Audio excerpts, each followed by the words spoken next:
Bismillahirrahmanirrahim. Assalamualaikum warahmatullahi wabarakatuh. Alhamdulillahilladzi hadana li hadza wa ma kunna linahtadiya laula an hadana Allah. Laqad ja'at rusulu rabbina bil haqq wa nudu an tilkumul janna uristumuha bima kuntum ta'malun. Wa asyhadu an la ilaha illallah wahdahu la syarika lah wa asyhadu anna Muhammadan abduhu wa rasuluh. Allahumma salli ala nabiyyina Muhammad wa ala alihi wa man tabi'ahum bi ihsan ila yaumiddin. Allahumma inna nas'aluka ilman nafi'a wa rizqan thayyiba wa amalan mutaqabbala. Allahumma inna na'udzubika min zawali ni'matik wa tahawuli afiyatik wa fujaati niqmatik wa jami'i sakhatik. Baik, berikutnya kita bahas kitab Manhajus Salikin karya Syekh Abdurrahman bin Nasir As-Sa'di. Fikih Manhajus Salikin karya Syekh Abdurrahman bin Nasir As-Sa'di, kitab At-Thaharah. Membasuh wajah dan tangan hingga siku. Kitab At-Thaharah bersuci bab sifat wudu. Syekh Abdurrahman bin Nasir As-Sa'di rahimahullah berkata, 1. Kemudian beliau membasuh wajahnya 3 kali. 2. Lalu membasuh kedua tangannya sampai siku 3 kali. Baik. Kemarin kita telah bahas ada masalah niat. Ya, niat sudah kita bahas, juga ada bacaan bismillah itu juga sudah kita bahas. Itu baru pembahasan seputar sunnah, belum masuk wajib.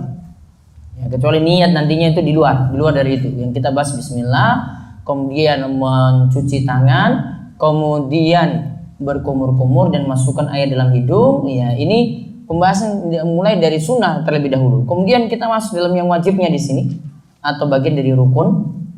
Yang saya bahas cuma dua-dua dulu karena pembahasannya masing-masing butuh perincian.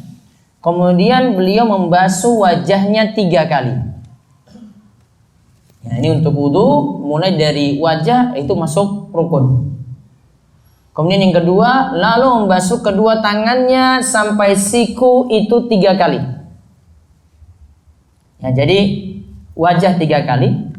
Mana yang dimaksud dengan wajah? Nanti kita akan lihat perinciannya. Kemudian lalu membasuh kedua tangannya sampai siku 3 kali. Sikunya nanti apakah masuk dalam basuhan ataukah tidak? Nanti ada penjelasannya di sini. Nah, sekarang kita lihat. Yang pertama, membasuh wajah. Membasuh wajah. Membasuh wajah merupakan rukun pertama dari rukun wudu.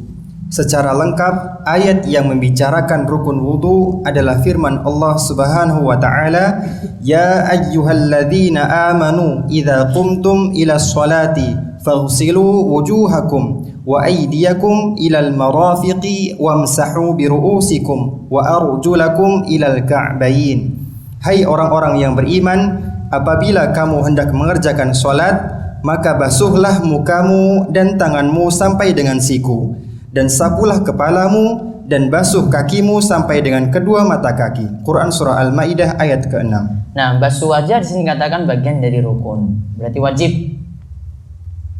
Secara lengkap, kalau kita menyebutkan tentang rukun, ya, ini pendapat dari mazhab Hambali yang kita pelajari saat ini. Ini cenderung pada mazhab Hambali karena Syekh Abdurrahman bin Nasir As-Sa'di ini bermazhab Hambali. Juga dalam mazhab Syafi'i juga sama. Rukunnya itu mulai patokannya pada ayat. Rukunnya itu mulai patokannya pada ayat ini, yaitu Al-Maidah ayat 6. Lihat ayatnya. Diawali ya ayyuhalladzina amanu. Wahai orang-orang yang beriman. Para ulama itu katakan kalau ada ayat yang dimulai dengan ya ayyuhalladzina amanu, maka coba perhatikan baik-baik. Setelah ayat ini, setelah kalimat ini, pasti nanti ada larangan yang nanti mesti kita jauhi atau ada perintah yang mesti kita kerjakan. Jadi ada 2 kemungkinan ya. Bisa jadi itu ada larangan yang mesti kita jauhi. Yang kedua, ada perintah yang mesti kita kerjakan. Ya, ada perintah yang mesti kita kerjakan. Jadi ada 2 kemungkinan ini. Nah, di sini berarti ada perintah. Ya, perintah di sini. Ya, ini perintah yang dilakukan dalam wudu. Berarti setelah Kalimat ya ayyuhalladzina amanu ini ada kalimat perintah. Ini di sini adalah perintah dalam wudu. Jadi disebutkan rinciannya. Idza kumtum ilas shalah faghsilu wujuhakum. Jika kumtum ilas shalah, kamu ingin sholat. Di sini bermakna ingin. Walaupun digunakan fi'il madhi. Walaupun digunakan fi'il madhi kata kerja lampau. Namun para ulama menjelaskan bahwasanya maknanya itu bukan berarti telah dilakukan baru kita itu kerjakan, bukan. Sholat lakukan dulu baru wudu, bukan. Namun yang dimaksudkan adalah ingin. Yaitu jika seorang itu ingin sholat, maka berwudulah dengan cara seperti ini. Faghsilu wujuhakum. Basuhlah wajah kalian. Nah, wajah nanti kita akan lihat apa yang dimaksudkan dengan wajah di sini. Wa aydiyakum ilal marafiq. Kemudian tangan sampai siku. Nanti juga kita akan lihat dalam pembahasan kali ini. Wamsahu biru'usikum. Dan usaplah kepala kalian. Di sini disebutkan dengan ru'us, bukan dengan rambut, bukan dengan sya'run, bukan. Namun dengan kepala. Berarti yang diusap ini kepalanya. Karena kalau dengan rambut berarti kalau ada rambut perempuan itu panjang harus semua. Berarti sampai di buntutnya belakang, berarti sampai ke belakang itu dibasuh semua. Namun dalam ayat ini sudah dijelaskan wamsahu biru'usikum, berarti kepala saja. Berarti yang rambut masuk kepala saja nanti yang akan diusap. Kemudian wa arjulakum ilal ka'bain. Telinga nanti masuk pada kepala. Ada tambahan dalam hadis yang lainnya untuk jadi penguat. Kemudian wa arjulakum ilal ka'bain, kemudian membasuh kaki kalian hingga mata kaki. Nah, sekarang kita lihat yang dimaksud wajah adalah, yang dimaksud wajah adalah sesuatu yang digunakan untuk berhadapan, yaitu mulai dari tempat tumbuh rambut kepala yang normal memanjang ke bawah hingga dagu dan melebar dari batas telinga ke telinga. Dagu adalah tempat tumbuhnya jenggot yang berada di bawah wajah. Baik. Lihat di sini wajah itu kata para ulama termasuk juga Imam Nawawi. Imam Nawawi dalam beberapa keterangan beliau dan ulama yang lainnya itu memberikan keterangan ma tahsulul muwajah. Yang dimaksudkan dengan wajah itu adalah sesuatu yang digunakan untuk berhadapan. Jadi orang itu lihat ini pada wajah kita. Jadi bukan belakang ini, namun berarti bagian depan. Apa yang dimaksudkan dengan wajah? Lihat di sini pengertiannya. Mulai dari tempat tumbuh rambut kepala yang normal. Yang normal sini berarti. Ada enggak yang enggak normal? Paham ya? Ada yang nggak normal kan? Nah, kalau nggak normal kan berarti bukan di sini, berarti di sini. Ya, kalau nggak normal bisa di tengah, bisa ke sini, bisa mundur-mundur. Ya, kalau di sini normal, berarti sini wajah. Ini memanjang sampai dagu, ini panjang. Nah, memanjang sampai dagu. Tek. Ya, ini dagu. Dagu cuma sampai sini saja, yaitu yang tumbuhnya jenggot di sini. Nggak sampai bawahnya dagu sampai leher, nggak. Yang di bawahnya dagu sampai leher ini nggak masuk wajah. Terus yang melebar, yaitu dari batas telinga ini ke telinga. Ya, batas telinga ke telinga. Ya, jadi ini dan ini. Nah, ini berarti semua masuk wajah. Ya, semua itu masuk wajah. Nah, lihat di sini, dagu adalah tempat tumbuhnya jenggot yang berada di bawah wajah. Nah, sini ditambahkan, berarti yang ini ke bawah dari dagu ini kan ujungnya di dagu sini ya. Nah, ini ke bawah. Ini tidak disebut lagi wajah. Sehingga konsekuensinya kalau untuk wanita, dia menutup wajahnya bagaimana? Ya, kalau dibolehkan untuk menampakkan wajah saja, berarti wajah ini saja yang boleh ditampakkan. Yang ini nggak boleh. Ini sebut apa ini? Yang di bawah dagu ini masuk dalam sini apa? Sampai leher ini apa? Ini apa ini? Kita mesebutin dagu ya. Namun ini pokoknya di bawah dagu ini sampai ke leher sini nggak boleh terlihat. Karena itu yang dimaksudkan dengan wajah.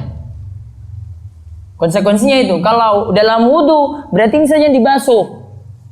Berarti kalau untuk pada wanita, kalau kita bahas wajah yang boleh terbuka, oh berarti yang ini enggak. Berarti dia agak pakai jilbab itu agak tarik keluar seperti ini ujungnya.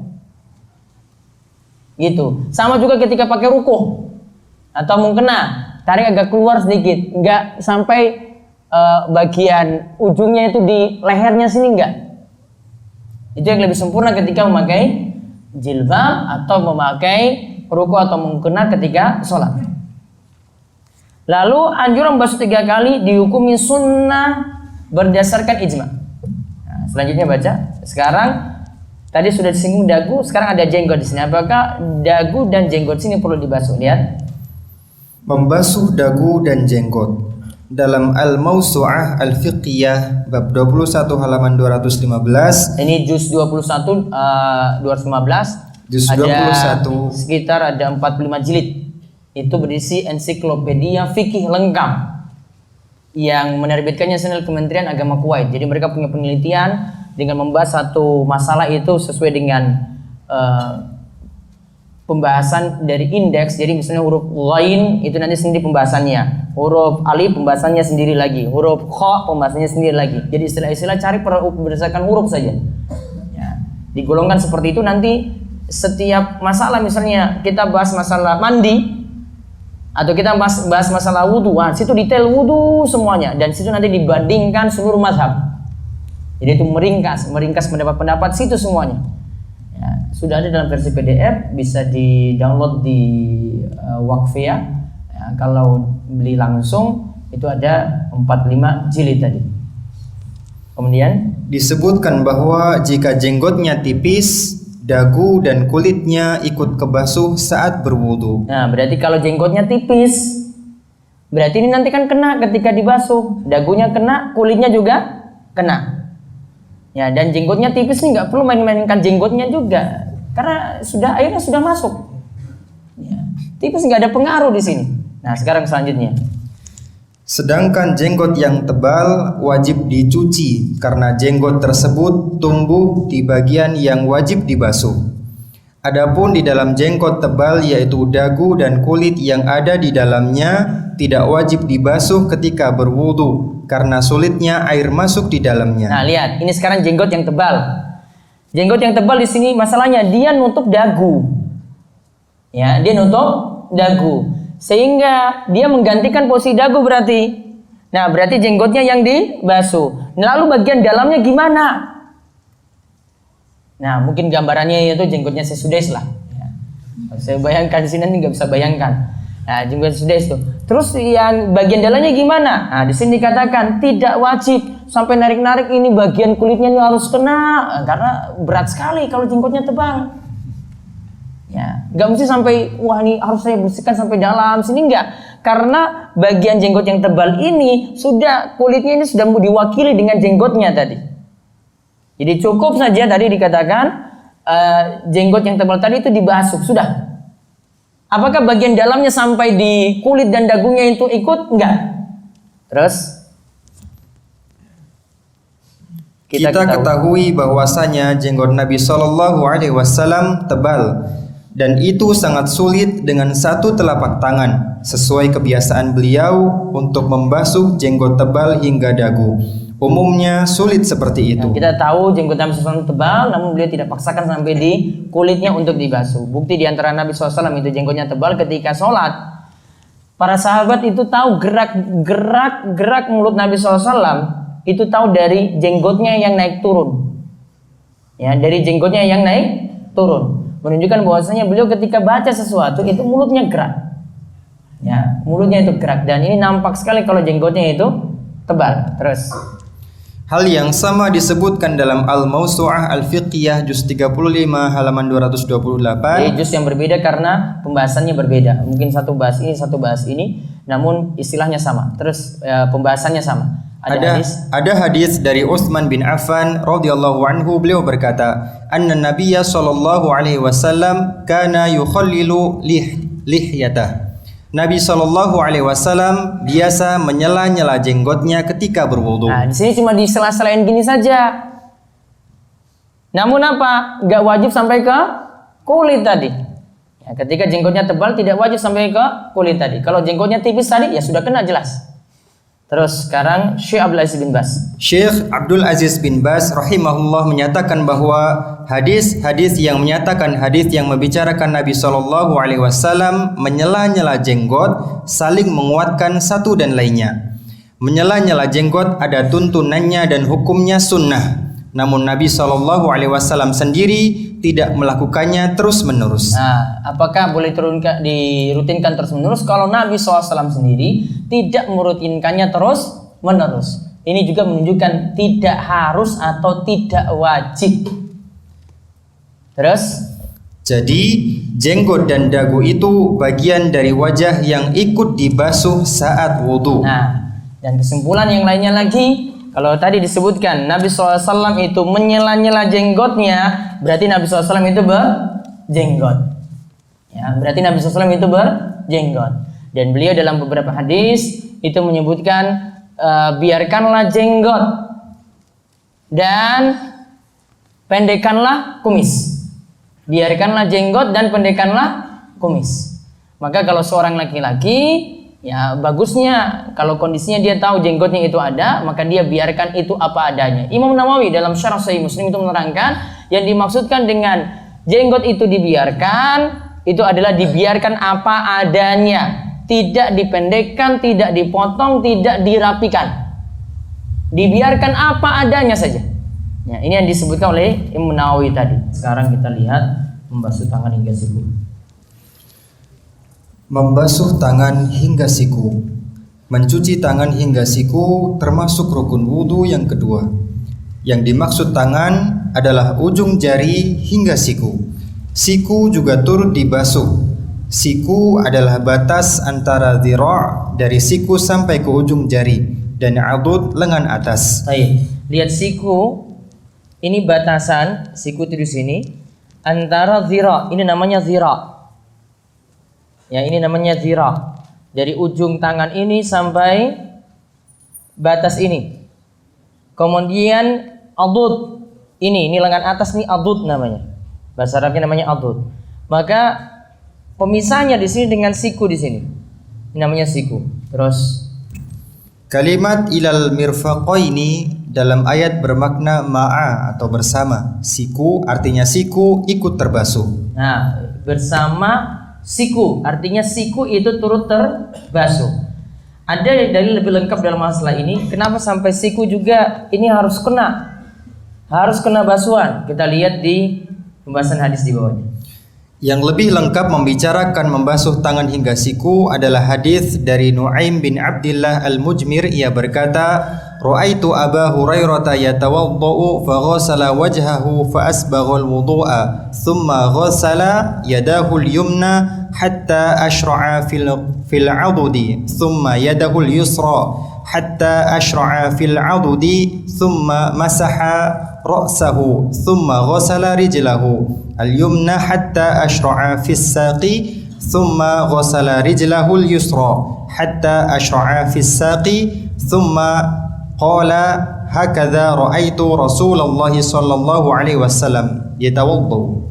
Aku melihat Abu Hurairah berwudu, lantas ia membasuh wajahnya. Kemudian ia menyempurnakan wudunya. Lalu ia mencuci tangan kanannya hingga awal lengan atasnya, siku ikut terbasuh. Lalu mencuci tangan kirinya hingga awal lengan atasnya. Kemudian ia mengusap kepalanya. Lalu ia mencuci kaki kanannya hingga awal betisnya. Lalu kaki kirinya, demikian pula sampai awal betisnya. Kemudian ia berkata, "Demikian aku melihat Rasulullah SAW berwudu." Nah, lihat Abu Hurairah ini dilihat oleh tadi Nu'aim bin Abdillah al-Mujmir. Dia lihat Abu Hurairah wudu. Ketika basuh wajah sudah disempurnakan basuhannya. Lalu ketika tangan ini dibasuh hingga awal lengan atasnya. Awalnya itu di sini awal, yaitu ketika mulai dari siku. Oh, berarti di sini dibasuh. Terus tangan kanan dulu, kemudian kiri. Kiri dibasuh juga dari tangan sini sampai ini juga sikunya juga ikut ke basuh. Pertanyaannya juga yang sering ditanyakan, dibasuh ini dari ujung jari gini tarik begini, ujung jari tangan ini tarik ke siku, atau boleh siku ini turun ke bawah? Dua-duanya boleh. Ya, tidak menunjukkan urutan di sini pembahasan kita. Ya, dua-duanya boleh, tidak menunjukkan urutan tadi. Ila di sini tidak menunjukkan urutan, namun cuma menunjukkan sampai saya. Artinya ini semua nanti ke basuh. Tidak jadi keharusan harus dari ujung ke siku atau siku ke ujung, enggak. Terus lalu mengusap kepala, lalu mencuci kaki kanan dulu, itu sampai awal betis. Awal betis itu ya pas di mata kaki itu, ke atas namanya awal betis. Itu dalam bahasa Arabnya tadi disebut as-sak. Itu dari mata kaki betis itu ke atas sampai lutut. Itu namanya sak. Ya, ke atas lagi itu paha namanya kalau bahasa kita. Namun sak itu dari mata kaki sampai ke lutut. Nah, itu dibahas oleh Abu Hurairah sampai di mata kakinya, yaitu awal betisnya nantinya. Artinya mata kaki juga ikut kebasuh. Nah, kemudian kaki kirinya juga demikian. Lalu Abu Hurairah katakan, aku melihat Rasulullah SAW berwudu seperti itu, kata Abu Hurairah. Terus, anjuran membasuh 3 kali dihukumi sunnah. Anjuran membasuh 3 kali dihukumi sunnah. Nah, itu pembahasan kita untuk kesempatan malam hari ini. Selanjutnya kita lanjut ke sesi tanya jawab. Sambil ada pertanyaan baru, ya ada pertanyaan yang pekan lalu saya belum jawab, saya akan jawab. Ada yang bertanya langsung ya? Monggo. Maaf, mungkin tadi saya belum jelas atau ini Ustaz. Kapan kita menyela-nyela jari tangan? Belum masuk bahasannya. Belum masuk. Ini baru bahas rukun dulu, berarti nggak masuk rukun. Ya, kita belum masuk rukun di sini. Itu nanti. Ya, baru lompat ke rukun kan di sini setelah kemarin cuci tangan. Nah, menyela-nyelanya masuk cuci tangan sebenarnya. Namun penjelasan lebih rinci lagi menyela-nyelanya nanti masuk sunnah wudu, tidak sampai masuk rukun wudu. Jadi tanpa disela-sela pun nggak masalah.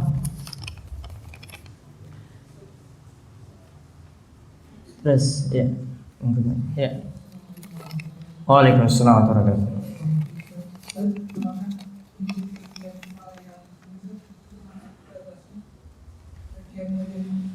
Bagian sini, jaringan rambutnya yang sini nggak ada, tetap dari sini. Ini nggak masuk ke, ini nggak masuk dalam muka. Iya, makanya tadi saya bilang tempat tumbuhnya rambut normal, mu'tad itu normal. Jadi normalnya orang-orang seperti apa? Tanya. Saya jawab dulu lewat kertas.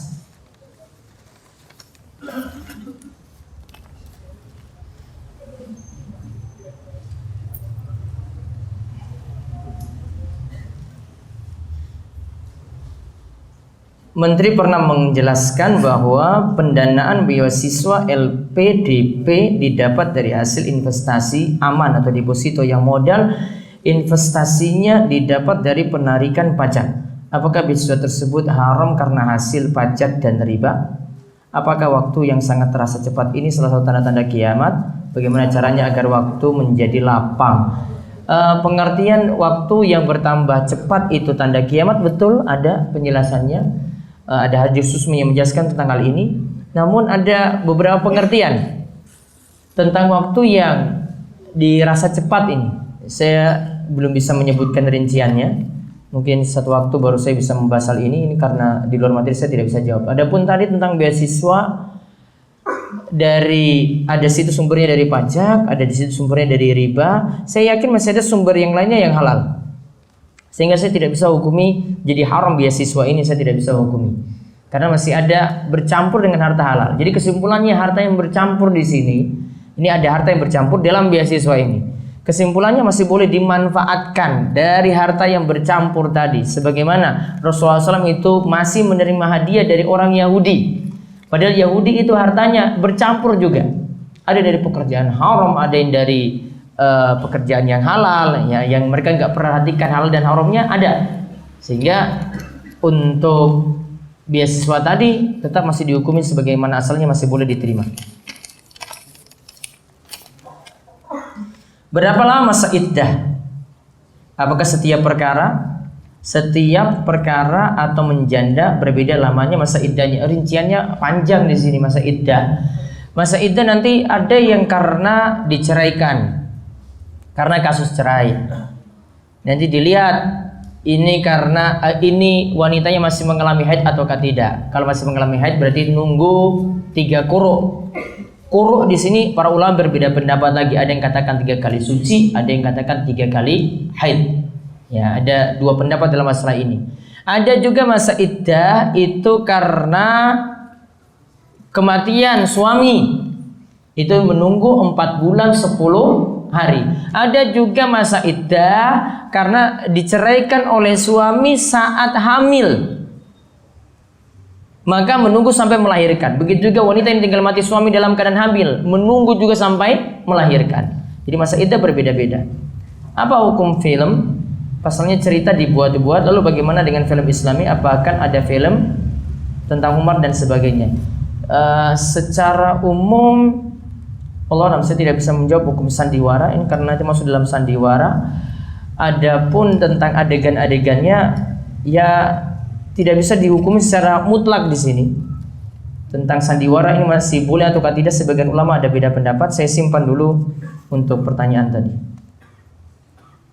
Bagaimana jika seorang melakukan suatu amalan yang hanya dikatakan baik?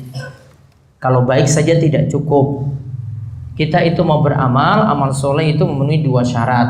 Harus dengan niatan yang baik, ikhlas. Kemudian yang kedua, harus manut tuntunan. Kalau cuma sekadar beramal baik saja, semua orang bisa beramal baik. Dia zikir, mau pakai cara zikir apapun, terserah dia, nanti dianggap baik.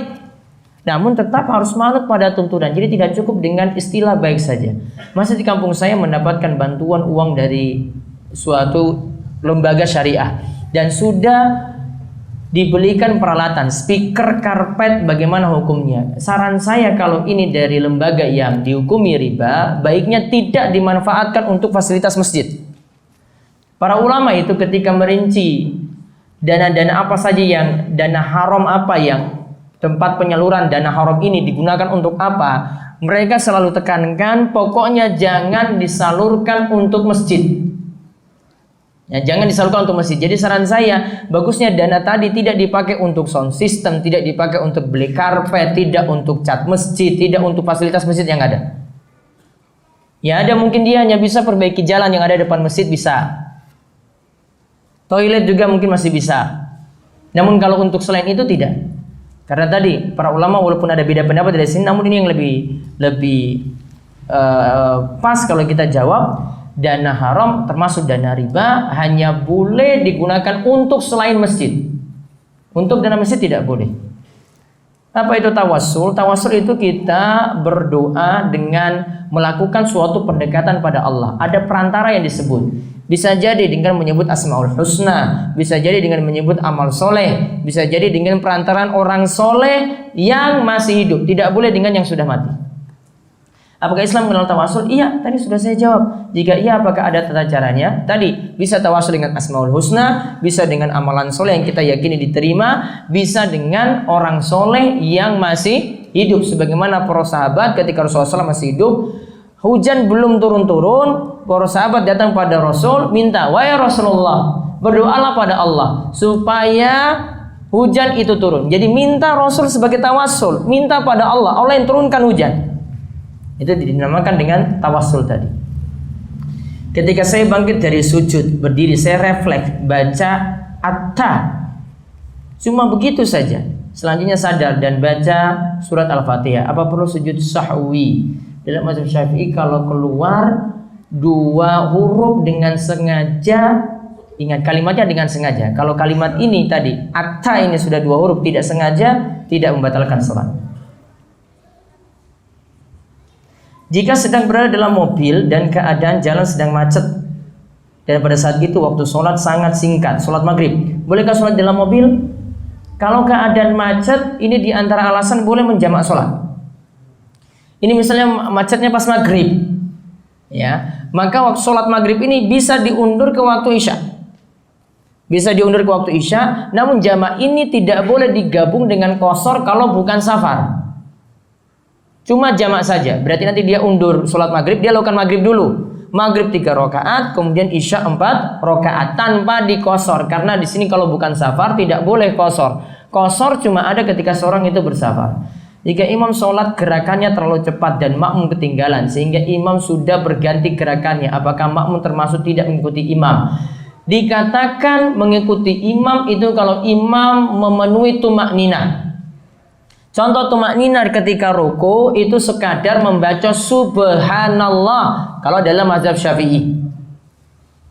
Jadi kalau kadar ini tidak dia capai, misalnya imam itu baru, kita hitung-hitung imam itu baru sampai pada huruf sub misalnya. Tadi saya bilang apa tadi? Kadarnya apa? Subhanallah. Kita hitung-hitung ini gak mungkin subhanallah ini. Ini gak nyampe, ini kayaknya baru sub ini dia sudah sami Allahu liman hamidah.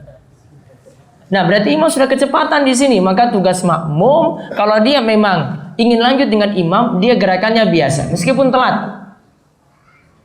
Atau dia bisa melakukan pilihan yang kedua, niatnya mufaraqah. Saya dan imam selesai. Saya sholat sendiri, imam sholat sendiri. Ya. Itu namanya niat mufaraqah. Mufaraqah, imam itu sholat sendiri, sudah dia cepat silakan. Saya sholatnya seperti ini juga, normal. Berarti sudah berpisah niat dari imam. Dalam mazhab Syafi'i, membaca sholawat pada tahiyat pertama adalah sunnah ab'adiyah. Sunnah ab'ad itu nanti seperti tahiyat pertama di sini disebutkan. Dan jika seorang lupa melakukannya, maka hendaklah dia melakukan sujud sahwi. Betul. Selama ini saya membaca dalam panduan sifat sholat Nabi dan didapat referensi jika pada tahiyat awal cukup sampai Muhammad dan abdu wa rasuluh. Berarti tidak sampai selawat ya. Bagaimana status sholat saya masa lampau? Seperti ini sah karena tadi sunnah abad. Sunnah abad kalau nggak sampai situ tidak masalah. Namun nanti konsekuensinya sujud sahwi. Namun saran saya yang ini lebih aman dalam hal ini, baiknya dilanjutkan sampai bacaan sholawat. Namun kalau mazhab Syafi'i untuk tahiyat awal sholawatnya bisa cukup dengan Allahumma sholli ala Muhammad. Selesai sudah dapat kalimat itu maka sudah dianggap sholawat. Walaupun dia tidak lengkapi dengan sholawat Ibrahimiyah, bagusnya tahiyat awal tetap baca sholawat juga. Dalam mazhab Syafi'i seperti disebutkan oleh Profesor Dr. Mustafa Al-Buko dalam Fiqh Al-Manhaji, beliau katakan masuk dalam sunnah ab'ad membaca sholawat tadi. Nanti kalau tahiyat akhir, sholawatnya jadi dihukumi rukun. Namun kalau tahiyat awal dihukumi sunnah ab'ad. Bagaimana penjelasan terkait mencetak foto dan memajang foto? Mencetak boleh, memajang baiknya tidak. Ya, walaupun sebagian ulama memiliki ilah-ilah dan pembahasan sebagian ulama masih membolehkan untuk memajang foto karena ini tidak termasuk gambar seperti lukisan yang dibuat dengan tangan sendiri. Namun baiknya tidak dipajang. Namun kalau mencetak silahkan. Karena ibu pondokan titik terus minta foto bersama KKN dicetak dan beliau biasa majang tadi. Ya bisa memberi saran kepada ibu pondokan agar tidak memajangnya saja. Bagaimana hukum sholat berjamaah di masjid memakai kaos oblong? Saya pernah sholat berjamaah di masjid dan imam menyuruh saya mundur dari saf pertama karena memakai kaos tadi. Padahal saf pertama masih sangat longgar. Kalau kaos oblong yang jelas itu tidak santun ketika sholat berjamaah. Pantas kalau ada yang ngusir seperti itu karena lihat ini kok kayak nggak serius sholat. Sama, ini anggapan kita.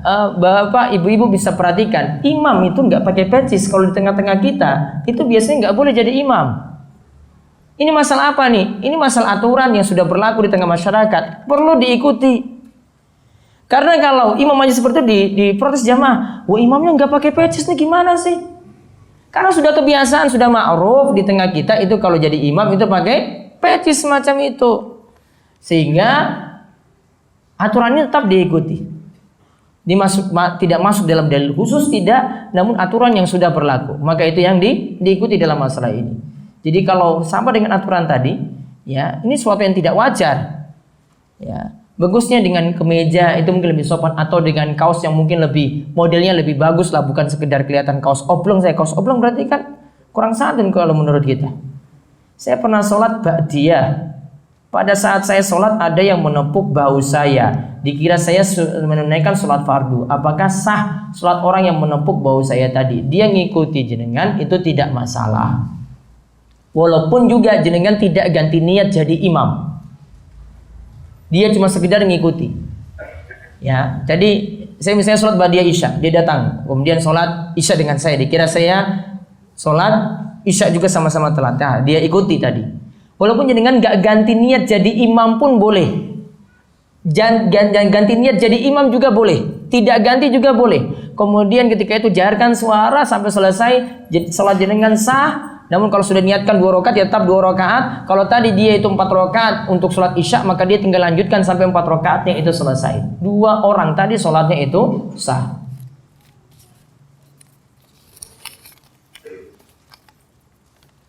Hukum memakan tulang lunak. Presto berarti ya. Tulang keras yang sudah lunak. Asalnya boleh. Ada permasalahan apa dengan tulang lunak?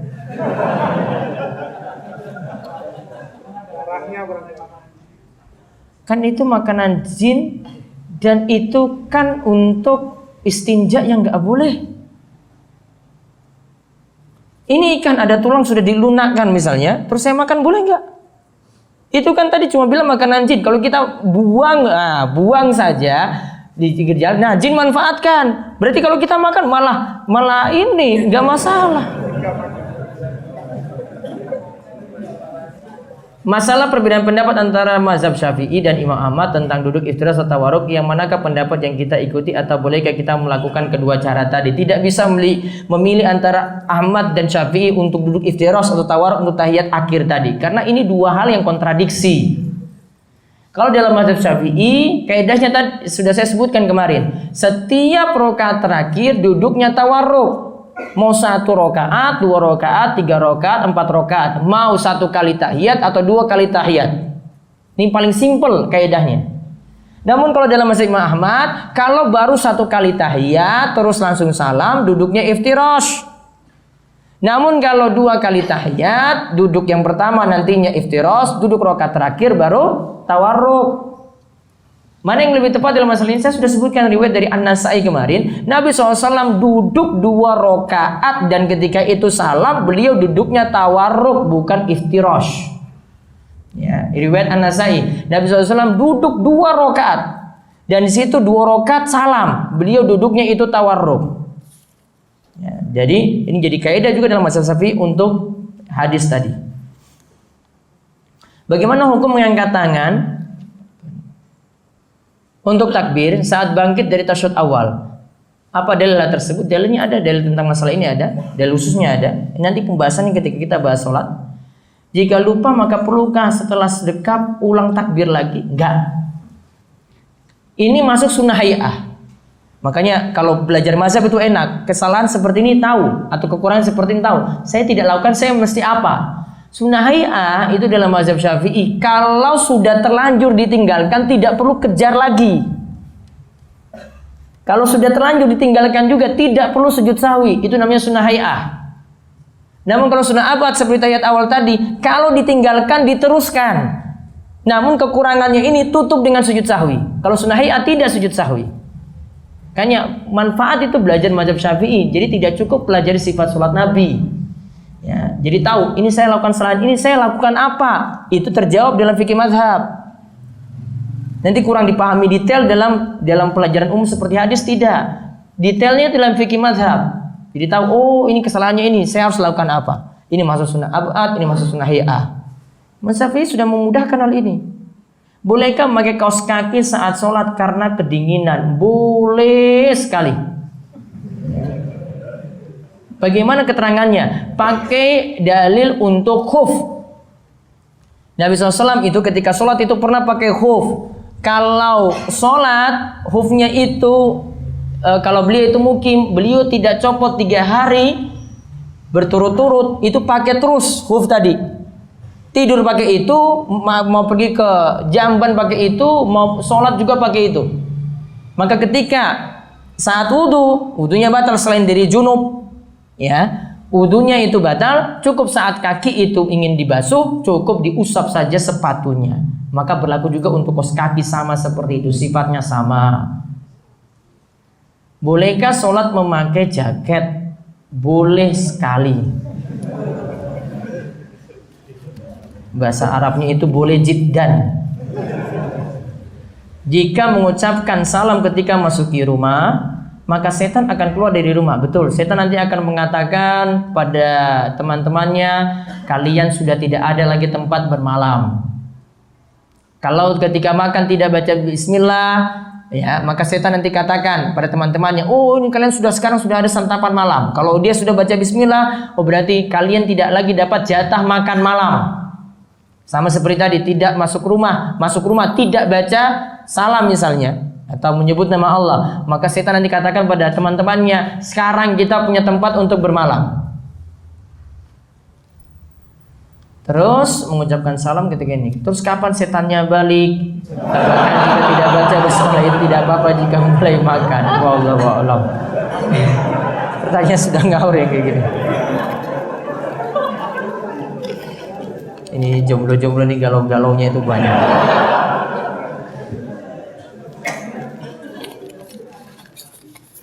Ini gitu nggak usah saya jawab ya. Nggak ada keterangan dari dalil.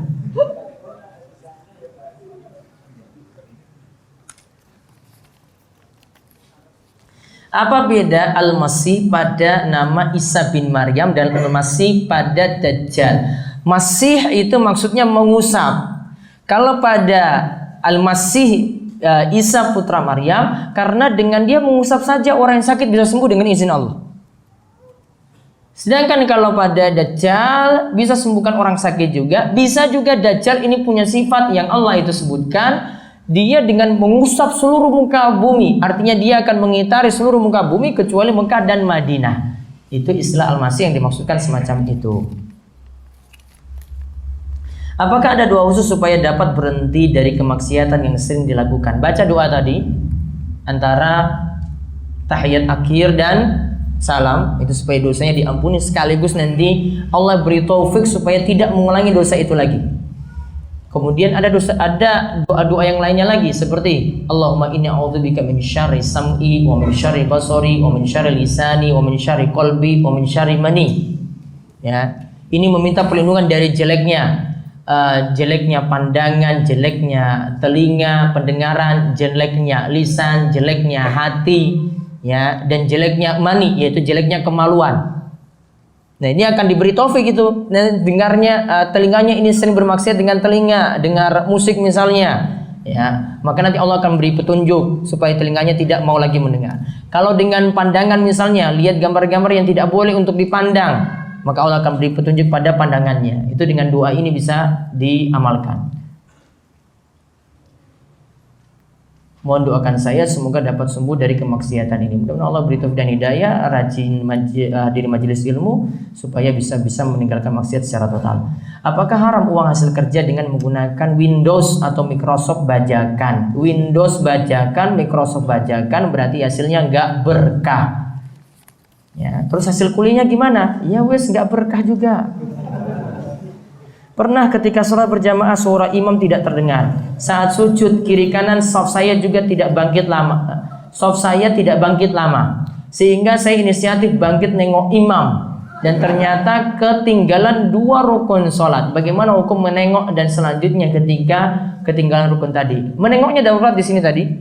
Namun kalau dia ketinggalan 2 rukun sholat dikarenakan mic mati, listrik mati, suara tidak terdengar sampai ke belakang, maka dia punya tugas kejar tadi ketinggalan. Namun kalau ketinggalannya sudah masuk ke rakaat berikut, tadi imam sujud, kita ketinggalan ketika sujud, kita sujud terus, kok imam belum bangkit-bangkit, suara mati. Ternyata ketika imam itu Allahu Akbar, sound itu sudah nyala, ternyata imam sujud di rakaat kedua. Taunya dari mana? Pas terakhir itu baru ketahuan. Kok imam cuma isya 3 rakaat perasaan saya, padahal imam sudah 4 rakaat. Oh berarti saya yang kurang 1 rakaat dikarenakan lampu mati tadi. Berarti tugasnya adalah dia jadikan rakaat tadi pas ketemu imam ketika sujud juga, maka dia anggap dia ketinggalan 1 rakaat. Kekurangan 1 rakaatnya dia tutup nanti setelah tahiyat akhir. Saya pernah mendengar bahwa pahala amal kita bisa berkurang karena dosa-dosa kita. Apakah jika sudah bertobat pahala amal kita kembali seperti semula? Bisa jadi karena maksiat, karena dosa, pahala amalnya memang tidak sempurna. Apakah bisa kembali ketika bertobat? Bisa. Sebagaimana ketika orang itu bertobat, amalan sedekah yang dia lakukan ketika dia tidak beriman itu akan kembali lagi pada dirinya ketika dia itu masuk Islam atau ketika dia itu beriman. tidak membaca surat pendek secara berurutan, maju dalam surat antara rakaat 1 dan berikutnya, apa hukumnya? Surat pendeknya tidak berurutan. Misalnya rakaat pertama Al-Ikhlas, rakaat yang kedua misalnya dia Al-Kautsar, berarti kan nggak berurutan. Harusnya Al-Kautsar dulu baru Al-Ikhlas. Tidak masalah. Seperti itu tidak masalah, namun baiknya afdolnya saja baca suratnya itu rakaat pertama, rakaat kedua itu dengan urutan sebagaimana dalam mushaf Al-Quran. Bagaimana menyikapi imam yang tidak fasih dalam memimpin sholat? Tidak fasihnya dilihat. Kalau Al-Fatihahnya itu benar, ya, karena ini ada aturan-aturan, ini perlu pembahasan rinci juga. Ada aturan-aturan tasdidnya kurang, ya, ada hurufnya kurang, atau ada maknanya berubah. Nah, kalau ada tasdidnya itu nggak sesuai dengan yang dituntunkan misalnya, kemudian panjang pendeknya harusnya di sini panjang, kok dia itu buat pendek misalnya, atau ada kalimat yang dia itu rubah maknanya. Contoh seringkali rubah maknanya itu ketika ain itu dibaca nga, ya, berarti kanas tangin, ya, ini sudah berubah makna. Maka kalau seperti ini dikatakan fatal imamnya buat salah ketika baca surat, dinilai dari surat Al-Fatihahnya saja. Kalau Al-Ikhlasnya tidak sempurna nggak masalah, karena Al-Ikhlas itu nggak masuk rukun. Yang masuk rukun hanyalah Al-Fatihah. Maka lihat benarnya Al-Fatihah atau tidak. Kalau salahnya fatal di Al-Fatihah, berarti dia dikatakan bacaannya salah, sholatnya nanti tidak sah dan tidak boleh jadi imam. Bagaimana menyikapi orang yang sebenarnya belum sanggup menjadi imam, namun dia berani maju jadi imam, dia berani maju jadi imam dalam sholat? Kalau memang belum sanggup harusnya sadar diri. Dan biasanya kalau di tengah masyarakat kita, imam itu biasanya ditunjuk hasil musyawarah loh ini. Biasanya ditunjuk hasil musyawarah. Berarti kalau dia tidak masuk dalam musyawarah, dia tidak ditunjuk, ya baiknya sadar diri. Saya berarti nggak boleh maju. Ada imam tetap. Imam tetap itu lebih berhak. Nabi SAW katakan imam tetap atau imam yang punya masjid, alias itu imam rotib atau imam tetap, itu punya hak daripada tamu yang datang di situ. Walaupun tamunya itu punya baca lebih bagus, lebih paham hukum. Yang punya masjid yang jadi imam tetap lebih utama untuk jadi imam. Ya. Sehingga di sini saran saya, ini masalah ini bisa terjadi mungkin karena tidak ada imam tetap, maka satu masjid harus menunjuk siapa imam tetap. Kalau imam ini nggak ada, siapa penggantinya? Kalau penggantinya tidak ada lagi, siapa lagi penggantinya berikutnya? Nah, jadi itu yang bisa saya jawab untuk hal tadi. Teman saya ada yang bernama dengan nama orang Nasrani, dan faktanya ia muslimah sejak lahir. Nama itu pemberian ortu, dan dalam hadis telah diterangkan supaya tidak boleh menyerupai suatu kaum, maka ia termasuk kaum itu. Bagaimana sebaiknya? Apakah harus mengganti nama? Kalau mungkin proses mengganti namanya itu berat misalnya, maka cukup nama panggilan sajalah. Kalau ini misalnya nama perempuan, panggilnya dengan nama kunyah, misalnya Ummu siapa. Kalau dia laki-laki berarti Abu siapa, ya, dengan nama panggilan. Karena sulit untuk merubah. Kalau untuk merubah harus ikut prosedur hukum macam-macam, berat. Cukup nama panggilan saja yang diubah dalam hal ini. Ini lebih ringan. Namun kalau bisa proses untuk merubah nama, biar tidak dipanggil dengan nama-nama Nasrani misalnya, itu lebih bagus. Misalnya namanya Petrus, namanya apa lagi, Paus misalnya. Apakah doa yang dibaca ketika sebelum salam atau dubur sholat tadi, Allahumma inni ala zikrika wa syukrika wa husni ibadatik, boleh dibaca ketika sujud? Boleh. Doa tadi juga yang kita ajarkan tadi, Allahumma firli ma qaddamtu wa ma akhartu, bisa juga dibaca ketika sujud. Tadi sedikit singgung soal membiarkan jenggot dan larangan motongnya. Bagaimana hukumnya menumbuhkan jenggot dengan bahan khusus seperti minyak kemiri atau apa nih, wak doyok? Karena jenggot kita tumbuh tidak seimbang atau miring. Dan bagaimana dengan jambang? Jenggot itu dari sini ya, dari batas telinga sini ada tulang. Ini turun sampai ke bawah. Dari sebelah kiri juga sama, dari tulang sini turun sampai ke bawah. Kalau tukang cukur Arab paham itu jenggot. Kalau tukang cukur Indonesia mungkin nggak paham malah ini. Kalau tukang cukur Arab, kalau orang itu umroh, ya, dia akan sisakan di sini, dari tulang ini ke bawah dia sisakan rambutnya. Walaupun cuma sisa 1 cm gitu dia biarkan. Oh itu nggak boleh, itu jenggot. Ya, dia nggak mau. Padahal kalau dalam ketika seorang itu mau tahallul, itu kan diperintah ngudul semua, dia paham, ini dibiarkan. Nah, adapun untuk menumbuhkan jenggot dengan menggunakan obat-obat, saran saya asalnya tidak menggunakan obat terlebih dahulu. Ya, artinya tumbuh alami. Kecuali di sini mungkin keadaan tidak seimbang, nampaknya miring sebelah nantinya orang kelihatan itu ya. Namun kalau memang tidak ada masalah seperti ini, baiknya tidak memakai obat penumbuh jenggot. Karena diperintahkan tadi dalam hadis kan cuma dibiarkan apa adanya. Oh, berarti kalau saya cuma punya satu helai saja sudah, itu yang saya pelihara. Masalahnya kalau untuk zaman ini, jenengan alhamdulillah bersyukur saja kalau jenggotnya nggak panjang-panjang. Kenapa? Justru panjang jenengan kena masalah kalau masuk di imigrasi macam-macam seperti itu. Wah, lebih berat lagi. Masuk perusahaan, mau ditanya, kamu ini ikut aliran apa? Kok punya jenggot lebat kayak begini? Ya, jadi kalau nggak punya, syukuri saja, zuhud dengan itu. Ya, paham zuhud ya? Apa adanya saja hidupin. Ya sudah, kalau sudah ditakdirkan seperti itu ya sudah. Ya, kecuali tadi ada alasan seperti tadi masih boleh. Asalnya tidak sampai haram memakainya, namun saya sarankan tetap melihat-lihat kondisi. Apa adanya itu lebih bagus daripada kita pakai obat penumbuh jenggot. Bolehkah laki-laki dan perempuan sholat berjamaah tanpa hijab atau penghalang seperti tirai dan sebagainya? Boleh, sah. Dan kalau mau lihat dalam riwayat-riwayat yang ada, nggak jadi keharusan seperti itu juga. Mudah-mudahan kita dapat dalam pembahasan sholat ketika bahas sholat berjamaah tentang hal ini. Karena ketika para sahabat wanita itu pulang, Rasulullah SAW itu tahu mereka itu pulang itu bagaimana. Berarti sebenarnya tidak ada hijab di situ. Tahu itu pulangnya bagaimana? Karena Rasulullah SAW perintahkan sahabat laki-laki diam dulu, sahabat wanita biar pulang terlebih dahulu. Tahu kok ini mau keluar atau enggak? Yo, berarti ada sesuatu, tidak ada sesuatu di situ. Ya, konsekuensi dari hadis semacam itu ya seperti yang saya sebutkan tadi. Jika sebelum sholat dimulai kita tahu imam tersebut sholatnya biasanya cepat, bolehkah memilih sholat sendiri karena ingin sholat dengan khusyuk? Cepatnya di sini lihat. Kalau tidak terpenuhi tumakninah seperti saya sebutkan, bisa memilih dua, saya ikuti imam namun dengan gerakan normal walaupun telat sedikit ya, atau yang kedua niatnya mufaroqah berpisah dari imam.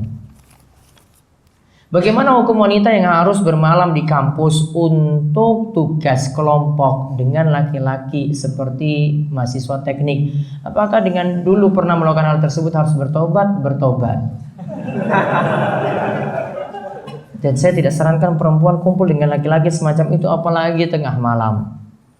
Apalagi sampai lembur malam hari, minta izin, saya mau pulang, ini sudah sore, sebelum maghrib sudah minta izin, saya ada keperluan, saya selesaikan sendiri. Gak wajib juga seperti ini, sudah tahu satu kelompok kerjanya nanti bisa kontak bareng atau dengan sama-sama teman perempuan nanti kerjakannya, itu mungkin ambil keringanan dalam masalah ini. Tidak sampai lembur malam seperti itu. Wanita tidak baik ya sampai pulang malam ya, apalagi tengah malam, apalagi dengan laki-laki lagi seperti itu kumpul-kumpulnya. Bagaimana sikap yang bijak mahasiswa ketika KKN di lingkungan yang ada tradisi yang tidak ada tuntunan seperti selamatan kematian, di mana mahasiswa tersebut dituntut agar aktif dalam bersosialisasi dengan masyarakat sekitar. Masyarakat itu tidak paksa jenengan harus ikut semuanya. Nggak mesti harus ikut ini, ikut ini, semuanya bisa diatur. Tinggal kita mau ngomong bagaimana. Nah, ketika sudah paham, oh ini nggak ada tuntunan, ini masalah, utarakan saja. Pak, saya tidak pas dengan yang ini, saya akan bantu dalam hal yang lain. Atau kalau berat untuk utarakan seperti itu, bantu hal yang lain, aktivitas yang lain untuk kali ini. Harus pintar untuk menyesuaikan dan tetap pegang prinsip. Kalau di daerah KKN, kalau kita pegang prinsip, mereka paham. Laki-laki ini nggak mau kumpul-kumpul sama perempuan, mereka paham. Ya, laki-laki ini nggak mau bersentuhan dengan perempuan, paham juga. Ya, tinggal kita bisa pahamkan gimana, pegang prinsip saja, orang bisa paham seperti ini. Jika saya berdoa, ya Allah, jika Engkau berkehendak jadikanlah aku seorang ustadz, namun jika tidak, berilah yang terbaik. Boleh atau tidak ustadz? Cukup berdoa, ya Allah, jadikanlah aku hamba yang soleh, penuh dengan kebaikan, bermanfaat bagi orang. Ini mungkin lebih bagus daripada cita-cita ini tidak tercapai. Secara umum saja, doa secara umum saya seperti tidak perlu rinci atau detail. Dulu saya pernah bertanya tentang makanan dari serangga yang ada di Indonesia, dan saya dijawab coba cari di rumahisa.com dan keyword apa nih, ungkrong ya, atau saya lupa, tapi saya belum berhasil menemukannya. Bisa cari dengan kata kunci ulat jati Ya, saya bahas tentang makanan yang ada di Gunung Kidul, termasuk dengan walang juga. Ya, kalau walang jelas ada dalilnya. Namun yang biasanya dimakan itu unggrung tadi, ulat jati, dan semacamnya seperti itu saya masih bolehkan. Ya, alasannya saya sebutkan adalah mufsaid. Bisa cari dengan kata kunci ulat jati. Apakah boleh menolak ajakan atau undangan makan semisal yang di dalamnya berisi hal-hal yang tidak manfaat bahkan dosa seperti ngobrol ngalor ngidul terus gibah dan sejenisnya.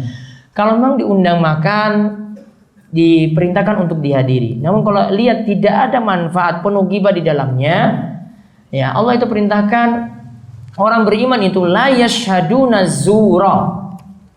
Dalam surat Al-Furqan disebutkan tentang sifat-sifat ibadur rahman. Mereka punya sifat tidak menghadiri acara-acara azur.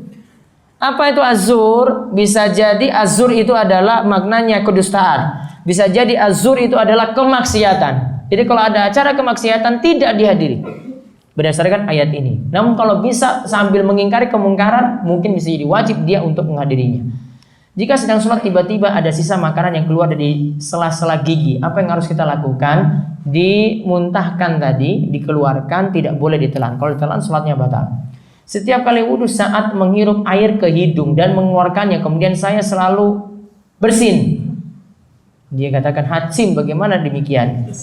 Mungkin karena belum biasa saja. Coba dibiasakan, diulang lagi setiap kali wudhu. Kalau jadi biasa, insya Allah tidak seperti itu. Mungkin belum biasa, coba diulang terus.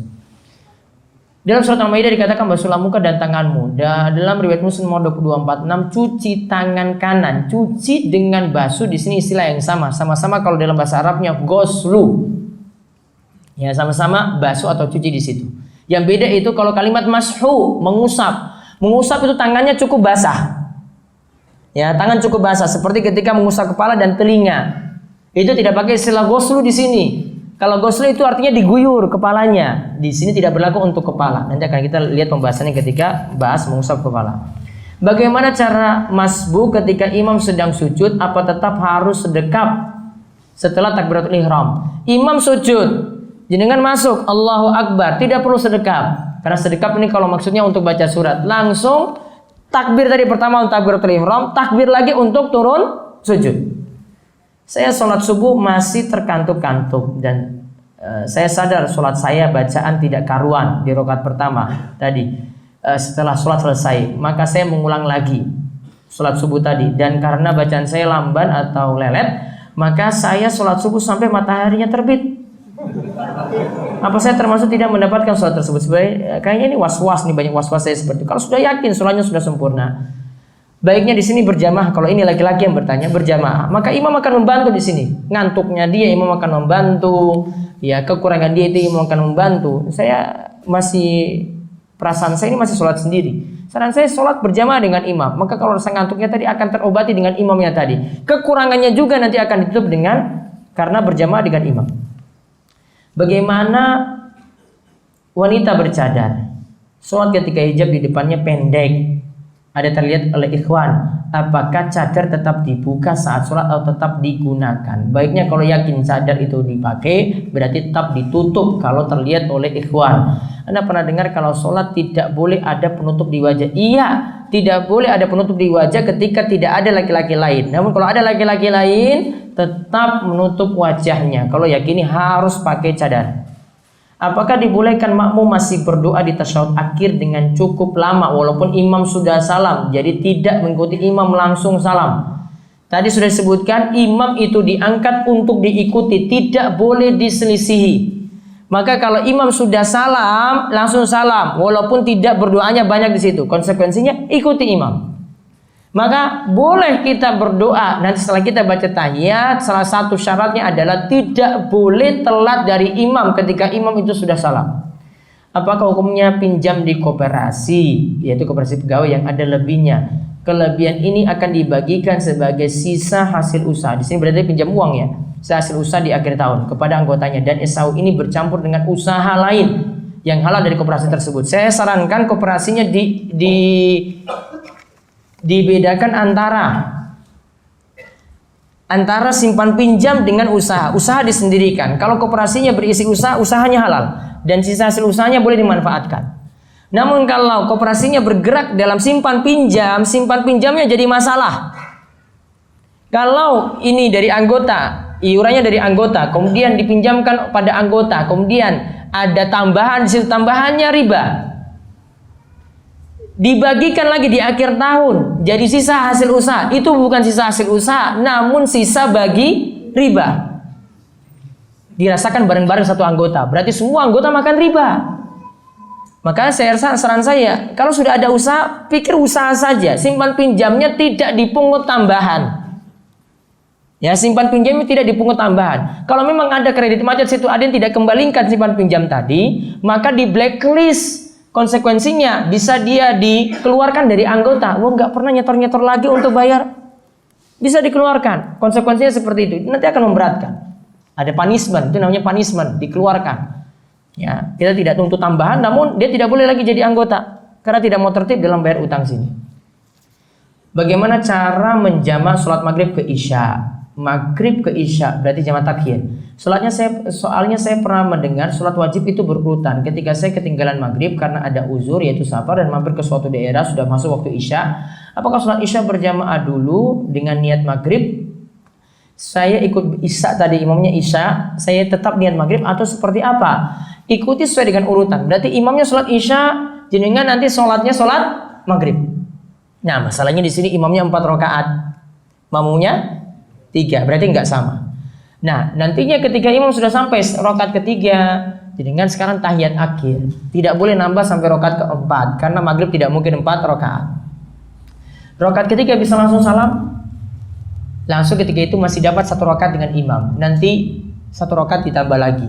Dengan imam dia dapat isya 1 rakaat, nanti kurang 3 rakaat. Kalau musafir berarti kalau karena ikut imam, imamnya 4, berarti dia ikut juga 4. Jadi kurang nanti 3 rakaat saat itu. Bisa dilakukan seperti yang tadi saya sebutkan.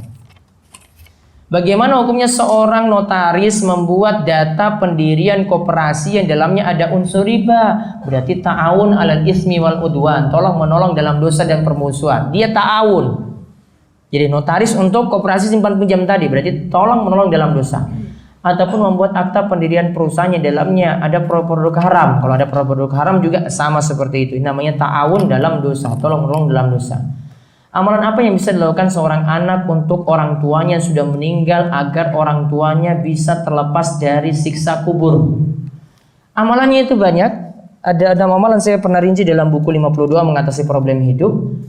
Ada sedekah, ada mendoakan orang tua, ada memintakan ampun untuk orang tua, ada bentuknya penuhi janji atau wasiatnya, ada menjalin hubungan dengan kerabatnya, ada juga yang terakhir menjalin hubungan dengan teman-teman orang tua. Itu semua 6 hal ini dianggap sebagai bentuk bakti pada orang tua dan orang tua akan mendapatkan manfaat. Apakah berzikir, berdoa atau membaca Al-Quran dengan jahar sampai bisa terdengar oleh orang lain di sebelah orang yang sedang sholat boleh ataukah tidak? Nabi SAW itu katakan, jangan kalian saling bersaing dalam membaca Al-Quran.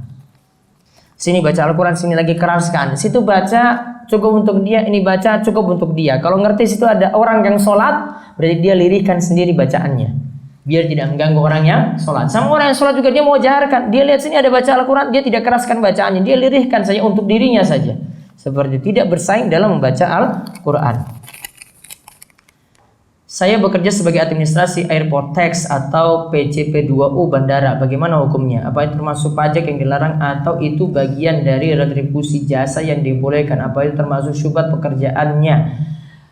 Wallahu alam. Ini saya perlu rinci. Nanti tanya langsung saja. Nanti saya biar tahu masalahnya seperti apa. Bagaimana cara salam makmum?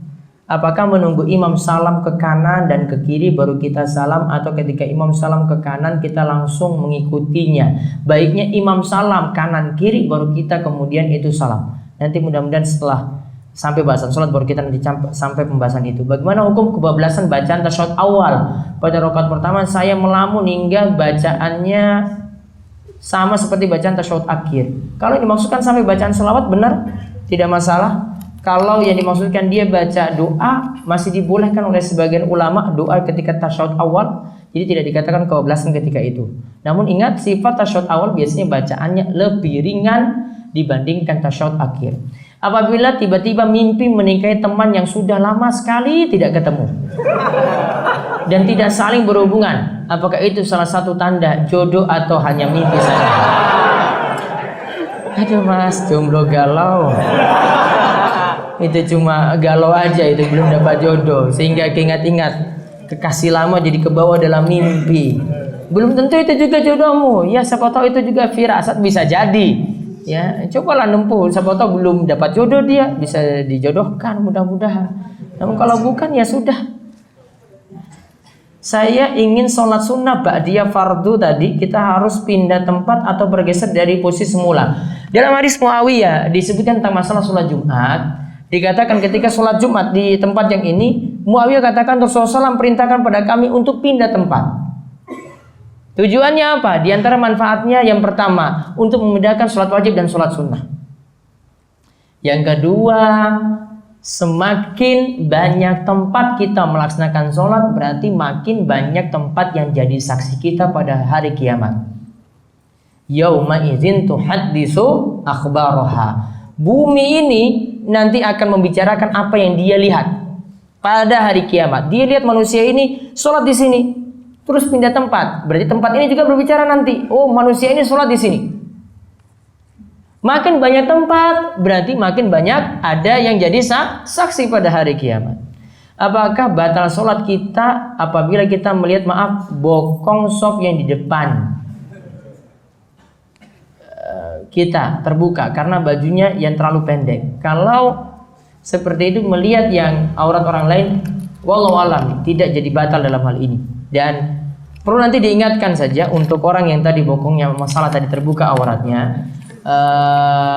Coba diingatkan, mas tadi ini sholatmu kebuka, mungkin dia nggak sadar. Kalau dia nggak sadar, mudah-mudahan sholatnya sah. Namun kalau dia itu sadar bahwasanya kaosnya ini terlalu pendek sehingga ini sering terbuka, suruh dia ulangi sholatnya, ya, karena sholatnya tidak menutupi aurat dengan sempurna. Walau alam, ini saya cukupkan dengan pertanyaan ini dulu. Nanti yang sisanya insya Allah pada pertemuan pekan depan. Ya, sebelumnya ada kuis untuk 3 soal. Perempuan nggak ada mic sih, saya nggak tahu bisa jawab atau enggak. Untuk laki-laki bisa ngacung, ya. Soal pertama, sebutkan macam-macam najis, 3 macam najis yang dulu pernah dibahas. 3 macam najis dalam kitab Manhajus Salikin. 3 macam-macam najis.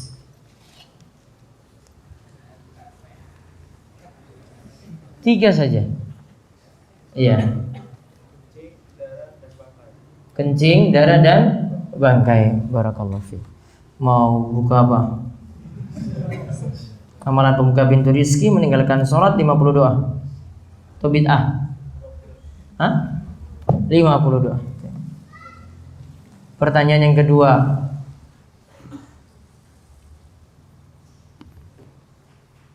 sebutkan 2 macam bangkai yang tidak najis. Ya. Bangkai ikan dan bangkai belalang. Ada buku meninggalkan sholat, amalan pembuka pintu rizki, bid'ah, Natal, zikir. Buku Natal. Terus yang ketiga, sebutkan cara berniat untuk wudu. Ya. Niatnya di dalam hati. Perlu lafaz tertentu enggak? Tidak. Buku apa? Zikir, Natal, meninggalkan sholat, pembuka pintu rezeki. Hah? Zikir. Tambah 2 lagi.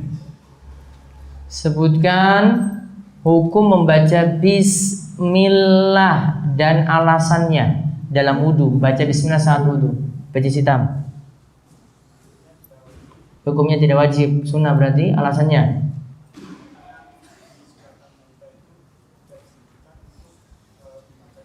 Karena dalam surat Al-Maidah ayat 6 tidak disebutkan baca bismillah secara langsung. Meninggalkan sholat, pembuka pintu rizki, zikir, Natal, bid'ah.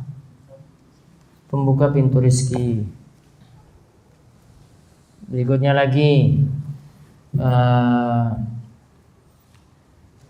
sebutkan cara berkumur-kumur dan memasukkan air dalam hidung saat wudu. Pakai Pakai tangan kanan, masukkan sisanya separuhnya ke mulut, separuhnya ke hidung. Keluarkan tangan kiri. Ya. Kalau nggak bilang keluarkan, saya bilang salah nanti. Apa? Hah? Zikir. Terakhir. Sebutkan doa yang tadi baru diajarkan.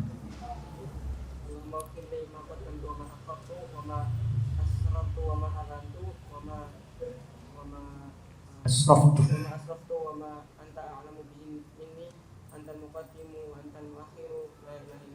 Nah, buka apa?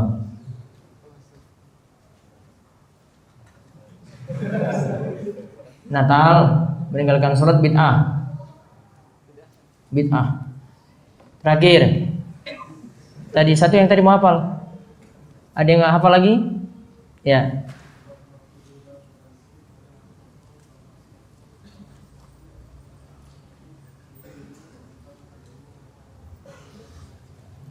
Nah, saya dua nih yang mana? Hah? Meninggalkan salat.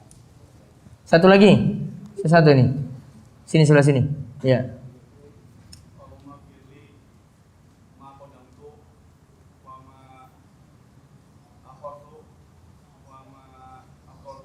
Asrartu. A'lantu.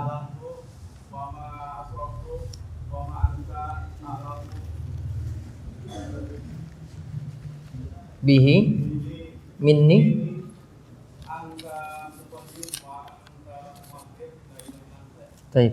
Baik, itu saja yang kita bahas. Mudah-mudahan bermanfaat dan mudah-mudahan semua mendapatkan kebaikan dan diberi taufik untuk beramal soleh. Ya, itu saja yang kami sampaikan. Kami tutup dengan doa kepada majelis. Semoga subhanakallahumma bihamdika asyhadu an la ilaha illa anta astaghfiruka wa atubu ilaik. Assalamualaikum warahmatullahi wabarakatuh.